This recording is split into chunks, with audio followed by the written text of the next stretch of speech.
Good morning.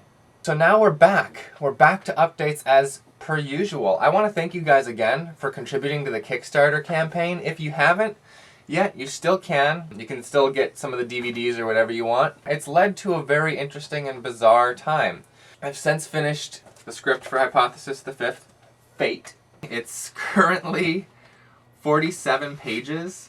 Now that the script is done, I would ordinarily just start scheduling and doing the whole process all over again. But now that you guys have donated money to the cause, we're trying to do it more like a real production. So I'm going to move into storyboarding mode and shot listing. And the producers, Tim and Ryan, Ryan's also the DP, and Tim also played the guy who was on a date with Liz in episode 2, are going to schedule it out, get some locations, put up a casting call, all that stuff that I normally hate doing, which is awesome.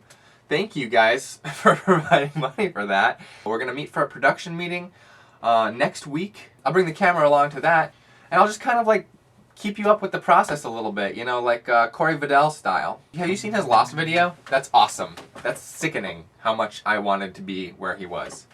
I'm not entirely sure what the updates are going to become now, but that's not your problem. And I'm not going to do the thing that all the YouTubers are doing right now, which is being like, what do you want me to do on this channel? Because that's not your responsibility. You're supposed to just show up, and I'm supposed to do something for you here every week. So between episodes 3 and 4, I pretty much demystified our entire process. So that's kind of there. I mean, if any of you have any questions still, I'd be happy to answer them in an update. Someone wanted me to talk about foreshadowing a little bit. There's not a whole lot to talk about. I mean, in order to foreshadow something, episodes ahead of time, all you need to know is that it's going to happen, and then just drop a little hint here or there. Before we launched the episode, the question was, what's your favorite soundtrack and who does it?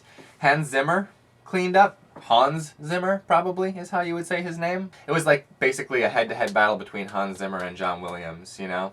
Hans Zimmer with his kind of like moody, less melody kind of stuff, and John Williams with his melody first and foremost. You know, you can hum pretty much all of his things, and people know what you're referring to. If you're watching this on the day I uploaded it, on Sunday, I'm probably on a plane right now to San Francisco to go tour the Mythbusters shop. What? That's right. And that's because of this video. I mentioned it a few updates back that Adam Savage tweeted about that, so he said if we were ever in San Francisco, a lunch and a shop tour were on him. Which is awesome because Mythbusters is pretty much the show that my dad and I watched together. Last week I asked you what town and city you lived in, and some of you said that was kind of creepy, but it's not. It's not like I'm going to come to your town. How would I find you anyway?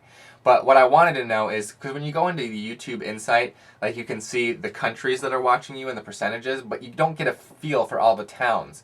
There's a lot of towns in there, and it was very, very cool to see. Thank you for posting that. As for this week, I've been watching a lot of the Best Picture nominees, because last year I hadn't seen like hardly any of them. So let me know, of the Best Picture nominees, who would you like to see win and why? I will see you in a week. Take it easy.